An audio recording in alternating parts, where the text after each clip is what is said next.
I finally finished Chainsaw Man. In fact, I read it twice already, and it was 1 billion times better reading it the second time than it was reading it the first time. And that's how you know when something's amazing. That's how you know when something is truly great. When you read it twice, or you read it the second time and it's way better. When you watch it the second time and it's way better. When you do it the second time and it's way better than the first time. And Chainsaw Man is just a masterpiece. It's a true masterpiece. It literally had everything. Literally had everything. Extreme violence, gore, dark comedy, great characters, an amazing world, fantastic themes, awesome fucking action, crazy outlandish moments, and just pure awesomeness. I loved it. I read it and then I reread it like a week later, and I'm glad I did because it was just way better reading it the second time. So let's just start off with the characters. Denji, what a great character. Actually, before I go on, I do want to say that I do plan on making 2 more Chainsaw Man videos. One of them is going to be on the thematic of dehumanization, and Denji, Makima, and Reze, they're going to feature heavily in that video. So I won't go into like detail or like depth into the characters because I want to save all that for that video. I know it sounds like I'm half-assing this video, but I promise you it's for a good reason. And the second video I want to do is a video on my favorite chapters, or the chapters that broke me, kept me shooketh, left a mark on me. So there will be like, I don't know, 3 or 4 chapters, important chapters that I won't go over, that I will mention or talk about, but I won't like go into detail because again, I want to save that for that video. Again, I know it sounds like I'm half-assing this video, but it's for a good reason. Those other 2 videos are going to be absolute bangers, I promise you. But I just want you guys to know that right now, that you guys might be like, yo, why isn't he probably talking about this very important aspect? I probably will mention it, but I won't go into detail, just let you guys know. But anyways, yeah, Denji, great character. Like I said, I won't go into detail, but I love him. He, just his progression from, well, in my first Chainsaw Man video I did, it was, if you saw it, then you know it was a meme video. I was obviously buying into the meme that everyone sims for Makima, because the title of that video is I Need a Makima in My Life. And when I made that video, I was on chapter 12 of Chainsaw Man. The chapter where, you know, Denji touches Power's boobs and he's kind of like disappointed by it because he thought it would be this great, crazy moment for him. So then, you know, Makima does all that. Have you ever had your finger bitten? And then he touches her boobs. That was chapter 12. And after that chapter, that's when I made that video, I Need a Makima in My Life. And I said in that video that up to that point, up to chapter 12, Chainsaw Man it wasn't anything crazy. It was, obviously it had crazy moments already where Denji fights the bat. There's like guts going all over the place. And in that video, I said it was good. Chainsaw Man up to chapter 12, it was good. It was funny. It was entertaining. And I said how Denji is a funny character, how all he wants to do is touch boobs. He's driven by boobs. He's really funny. He's entertaining. And I honestly thought that was going to be the full extent of his character. But I'm super glad that that wasn't. Because I was actually really worried that Denji was going to be the most ordinary, typical MC ever that no one talks about. But man, I'm really glad that wasn't the case, because he might be my favorite character or my second favorite character in the manga. And yeah, I love him. He's awesome, man. He's really cool. Again, I wish I could go into detail about him and I really get into the nitty gritty, but I'm saving that for another video, so I'm sorry. But let's talk about Makima. God damn it, dude. I want to fuck Makima. I mean, sorry. Fuck Makima. Dude, she broke my heart, bro. Oh my god. I can't believe I made that video about her. I Need a Makima in My Life, because she really broke my heart. But you know what? It's okay, because it's not the first time I got my heart broken by a girl. But this time, like, she really left a hole in my heart. Bro, she is a complete bitch. Look, does she have a nice ass? Yes. But, damn, like, she's horrible. She kills Reese. She kills Power. Dude, that was incredibly heartbreaking. Power's the homegirl. I loved Power. Man, that was actually really, really sad. And she kills Aki. Aki's the GOAT. Bro, god damn it, Makima. No, but for real, she was a good villain. She wasn't anything crazy. She wasn't a great villain. She wasn't S tier or anything like groundbreaking or anything like that. She was just a really good villain. A really good villain. A good villain for the story of Chainsaw Man. A villain that fit the story of Chainsaw Man. And really, that's all I needed. It didn't need anything crazy. It just needed an extremely powerful villain that's doing some extremely shady shit, or that's been doing extremely shady shit from like the beginning. So yeah, Makima was cool. I really do appreciate her role in the story. And you know what? Makima ends up winning in the end. because she says her wish is to be eaten by Denji. And then at the end, Denji takes eating the pussy a little too literally. So, yeah, she got eaten by Denji, just like she wanted. And like I said, Power, she's the homegirl. Dude, she's really awesome. I loved her. I enjoyed her. I wish Power could suck my blood out. I loved seeing the growth between her and Denji, where they're like constantly fighting. Power's always wanting to kill Denji. But you know there's like a little friendship brewing. And chapter 71, one of my favorite chapters in the whole manga. I love this chapter. This was a beautiful chapter. Just a really beautiful chapter. We see Power having severe PTSD from the whole Darkness Devil. And Denji just takes care of her. He protects her, comforts her. And you really see how far their relationship has come. Or has grown, actually. You see this love for one another. And it was just great. I really loved it. Really, this chapter is just one friend being there for another friend. And just really throughout the manga, Denji's and Power's dynamic, it was extremely fun. It was really funny. They always had these comedic moments and they would just back each other up every time. And you know their relationship is really, really powerful and strong. And the love between the two is actually real. Where when Makima commands Power, when Power's in her final form, or when she becomes the Blood Devil, that form was extremely ugly. But for some reason I was aroused slightly. But anyways, when Power's in that form and Makima commands her like, yo, give me Denji. And Power's about to give Denji to Makima. But she uses the power of friendship to break out of that control devil, and she escapes with Denji and gives him another chance. And that's how you know their love was real. Their friendship was real. So yeah, I love Power. She was awesome. I'm just super extremely sad that we won't see her again.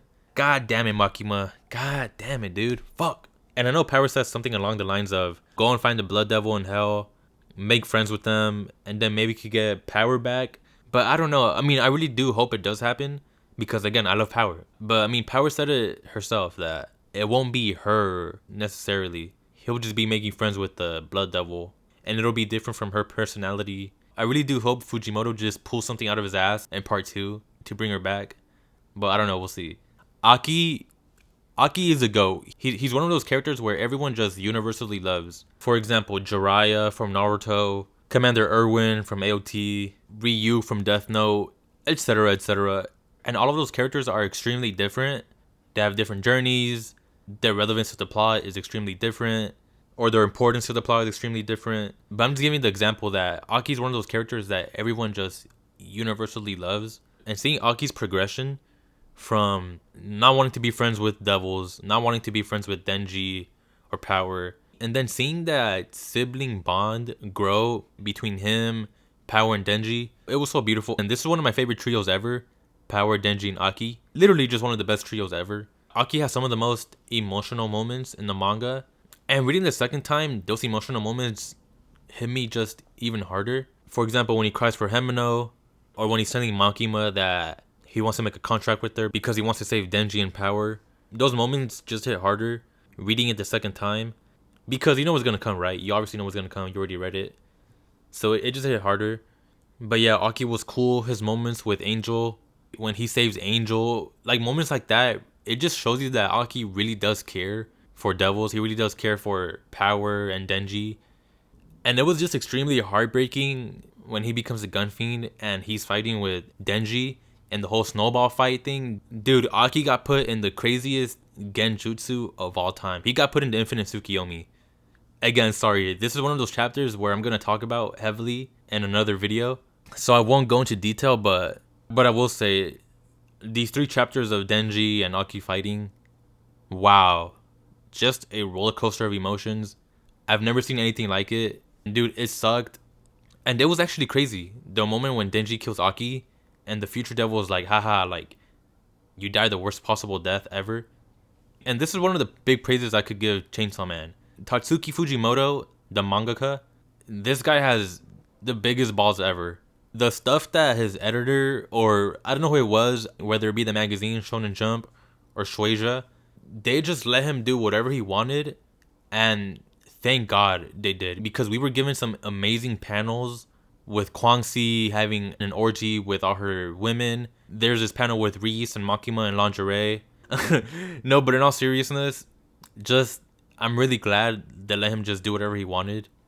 because what he was able to do with his manga, it just took this manga to a whole nother level where we see things that I've just never seen before, or I have, but he does it in a way that you will never find anywhere else. But with Chainsaw Man, it doesn't feel out of place. It fits just perfectly. For example, the Sharknado chapter. What the fuck was that? Bro, what the fuck? That shit was extremely funny. The Shark Fiend and Angel are like, bro, Denji, you could use your chains on your chainsaws to like swing around the buildings. And Denji's like, oh yeah, cool, I'll use it. So then he ties his chains around Beam. And by the way, shout out Beam, he's the GOAT. Awesome guy. I love that guy. Rest in peace, Beam. So Denji wraps his chains around Beam's mouth and just rides him. Bro, Denji literally says, yeehaw, giddy up, Beam. And again, it didn't feel out of place. It didn't take you out of it. It just felt in line with the characters and the world that Fujimoto has built. And it was perfect. You have Denji fighting Reze. All the while he's slashing away at the Typhoon Devil. And dude, it was just funny. And yeah, I think I already talked about the big four characters in Chainsaw Man. Denji, Makima, Power, Aki. Of course, I could talk about Himeno. I'm a Himeno simp. I was extremely sad that she died. Did not expect that. Himeno is the GOAT. I could talk about Kobanai. She's really funny. Or rather, I could talk about her car, who ranked higher than her in the popularity pool in Japan. Of course, I could talk about Reze, who I shipped extremely hard with Denji. And Reze's reveal as the Bomb Devil, crazy. Like the actual reveal, like the character design reveal, insane. Like the whole Bomb Girl arc, it was just crazy. That's what it was. It was insane. Reze is going through an absolute rampage across the whole city. She gets pulled up on by some civilian devil hunters and they get blown the fuck up. She then pulls up on, what was it, Division 2 headquarters or the training facility and just kills everyone there. She then just destroys an entire city, neighborhood, city block. And just having that power, the ability to create bombs, it was just awesome. It was really cool. But having said that, that wasn't her greatest power. Her greatest power was the fact that she was able to create underwear out of thin air. One chapter she's butt naked, her ass is hanging out, and then the next chapter she has full on underwear. So that was her deadliest attack. And yeah, she just killed a lot of people with that attack. Another great thing about this manga was that it was extremely fast paced. Well, I wouldn't say extremely fast paced, but it was just fast paced. In 97 chapters, you get 3 crazy huge arcs. Like you have the terrorist or Yakuza arc, when Himeno dies, and the whole, what was it, like Division 4, 3, and 2, like they all get fucked up. Seeing Denji fight the Katana hybrid was really cool. And then having Denji and Aki kick his balls repeatedly for Himeno, that was awesome. Again, stuff like that is what makes the manga go to the upper level. You had the craziest arc by far, the International Assassins arc. Holy fuck. This arc was one of the greatest things I've ever seen, read, and just wow. The setup for it was amazing. Like Fujimoto really made you worried and scared for what was gonna happen. Like you have Kishibe talking about Kwangsi and saying, if everyone in the world got in a fight with her, then she would win. Or we don't want to mess with her. We don't want to come across her. Like stuff like that, when other characters that are extremely badass, he's saying stuff like that about someone else, it puts you in the mindset like, oh shit, like this is serious. You have Makima talking about Santa Claus. She's saying stuff like, oh, we better hope that he's already dead, because if he does come for us, then we're fucked. And just seeing that whole arc play out, crazy. Apparently Kwangsi has a contract with the Sonic Devil. She's just like dashing through everyone. Santa Claus has a contract with the Doll Devil. And the craziest of craziest things happen. So it turns out that Santa Claus isn't actually the Santa Claus. He's actually an extremely sophisticated doll. And it turns out the real Santa Claus is this woman who's been controlling the old man doll. She's engineered this entire thing so that she can summon the Hell Devil. So she summons the Hell Devil and transports everyone into hell. And at first I was like, wait, are we in Monsters Inc? Because there's like doors all over the place. But this whole Darkness Devil arc, it was like what, 4 chapters? Holy shit. This is one of those chapters where I won't go into detail because I'm gonna go in depth and analyze it in another video that I already mentioned at the beginning. But oh my god, I've never seen anything like this. This whole Darkness Devil stuff, fucking crazy. He's killing everybody with ease. And I don't know, I'm at a loss for words. I'm still am. After reading all of that twice, I still, like, I just never seen anything like it. It was scary, interesting, exciting. It was everything. It literally was everything. And then Makima comes and they have this little battle and Makima gets everyone back to Earth. And then she says, Denji or Chainsaw Man, save me. And then fucking Denji barks, bro. He literally said woof. And I was just busting out laughing when I read that. And it wasn't the first time that Denji has barked or woofed in response to something Makima says. He's already done it a couple times before then. But when he says it at this moment, it was just, again, it's pure Chainsaw Man, pure craziness. You have Denji fighting the darkness combined with Daw Devil. I really liked the design because it had 4 boobies. That was really cool. But then Kwangsi turns into the Xenomorph Queen straight out of Aliens. And I really love that little nod that Fujimoto gave to Aliens. From what I've heard of him, he's a big fan of cinema and just film all around. Like there's an entire chapter of just Makima and Denji watching movies at the theater. One of the best chapters in the whole manga, which I'll get to later. But I like how he gave a nod to Aliens with Kwangsi's design. Yeah, that was really cool. And then Kwangsi's Cosmo Fiend, the one that repeats Halloween all the time. She put Santa Claus in the craziest genjutsu of all time. This Infinite Tsukiyomi is more powerful than the Infinite Tsukiyomi that Obito and Madara used on the whole world. And yeah, they defeat Santa Claus. And just that whole arc was extremely crazy. And then we have the last arc where Chainsaw Man. Because it turns out that Pochita is actually this legendary devil that everyone fears that has been causing rampage throughout history. It literally has the power to erase entire concepts from reality just by eating it. Crazy fucking power. What the fuck? And yeah, we just see Chainsaw Man fighting against Makima and the other devil hybrids. Like, you literally have Makima banging Chainsaw Man into space. And stuff like that is just insane. You have Kobanai doing Dance Dance Revolution. Funniest shit ever. The whole Family Burger stuff where she keeps on tripping. And that was the true brilliance in Fujimoto's writing. Where he's able to portray different feelings or bring about different feelings with his imagery, dialogue, and the situations that are brought up. For example, when Kobanai is like tripping, it's extremely funny. But it's more so that you're laughing because you're really scared of what's gonna happen. You're extremely stressed out. So your only way to cope with that is to laugh. But what makes it really great is that all that stress, the scariness that you're feeling, the comedic moment of it, none of it overlaps each other. It's just perfectly balanced as all things should be. And you see that throughout the manga over and over and over, where you have these like high stress moments or like these scary moments and then someone says something funny, but it doesn't feel out of place. It doesn't take you out of it. It just feels right and it's in line with what's going on. And just all the praise to Fujimoto.